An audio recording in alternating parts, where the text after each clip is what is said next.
Good evening, dear viewers. Tonight, we embark on a journey beyond the veil of the seen world, into a place where the past is never truly buried, and where objects, once thought discarded, still hum with ancient malice. There exists a shop hidden between heartbeats and alley shadows, where the inventory is as old as the sins of mankind. It is tended by one who knows the weight of secrets, and who bears the gift, or curse, of seeing beyond the surface. This is a place where every item tells a story, and every story leaves a scar. Welcome to the Haunted Inventory. In every heart, dear viewer, lies a hunger, a yearning for more than the hand fate has dealt. But beware the tools that promise to fulfill such hunger, for their appetite is often far greater than your own. Tonight, we meet a man who chased fortune across the 7 seas, only to find that the true treasure was never what glittered beneath the waves. No, the true treasure was what he left behind, a debt unpaid, and a reckoning long overdue. Come now. The shop is open, and the lost compass is waiting. The brass bell over the shop door gave a low, reluctant clang, as if it resented being disturbed. Selma looked up from her ledger, the scarred old tome where she tracked the strange inventory she had inherited, perhaps had inherited her pen stilled in her hand. The man who entered was soaked to the bone, though the day outside was bright and dry. His black peacoat dripped seawater onto the worn floorboards, leaving puddles that shimmered strangely in the dusty light. He carried a small, square box wrapped in oilcloth. His hands were long and bony, knuckles raw as if he'd been clenching them too long. "Good morning," Selma said, her voice even, her mind already opening, the first touch of divination brushing her senses.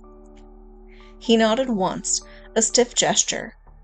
"I was told you deal in antiques?" "I deal in memories," she said, the familiar phrase rolling from her tongue. "Memories and the burdens they leave behind." The man's sea-gray eyes flickered, just for a moment, with something too wild to be fear. "I need to sell something," he said, and placed the oilcloth-wrapped box on the counter. Selma's fingers tingled the moment it touched the wood. She suppressed a wince. "Your name?" she asked, though she already knew it in a way that was deeper than knowing. "Vance," he said. "Captain Elias Vance." She unwrapped the cloth carefully. The smell of salt and rust rose from it in a choking wave. Inside was a compass, ancient and battered, the brass dulled to a greenish gray.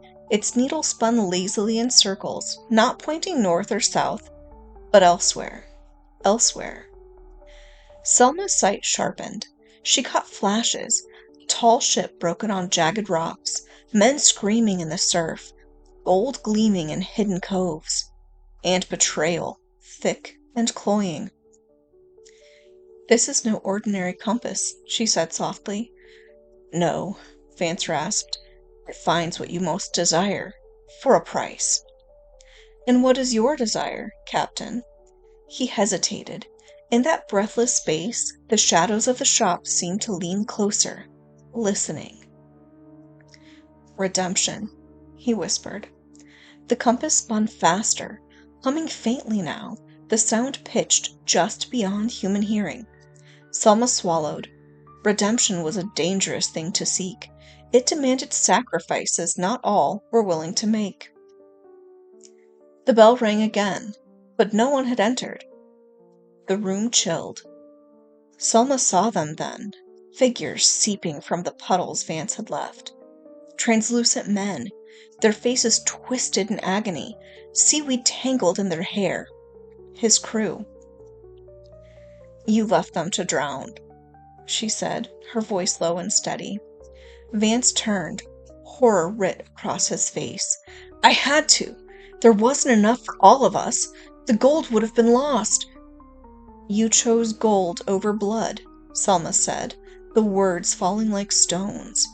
The compass on the counter spun faster, the needle a blur, began to shake, vibrating against the wood. Vance backed away. Take it! Take it! It's yours now! Selma didn't move. Her role was never to intervene, only to bear witness. The artifacts chose their penance. The drowned men reached for Vance, spectral hands dragging at his coat, his flesh. He screamed, a terrible sound that cracked the windows, and stumbled backward into the wall, and then through it, vanishing into the wood itself, like a man falling into deep water. The puddles on the floor dried. The room warmed. The compass lay silent. Selma picked up her pen and turned to her ledger. Entry number 237. The Compass of the Lost. Effect: locates deepest desire. Cost: consumes the seeker's past misdeeds. Status: retained, awaiting next claimant. She closed the book softly. The compass sat on the counter, innocuous once more, until the next fool came seeking what should never be found. Desire is a dangerous thing, dear viewer. It clouds the mind, blinds the heart, and leaves one adrift in a sea of regret. Captain Vance sought redemption, and found it, of a sort, paid for with the very soul he once sold for gold. The lost compass remains, ever patient, ever hungry, waiting for the next heart to steer astray. Until next time, remember, some things lost are best left unfound. Good night.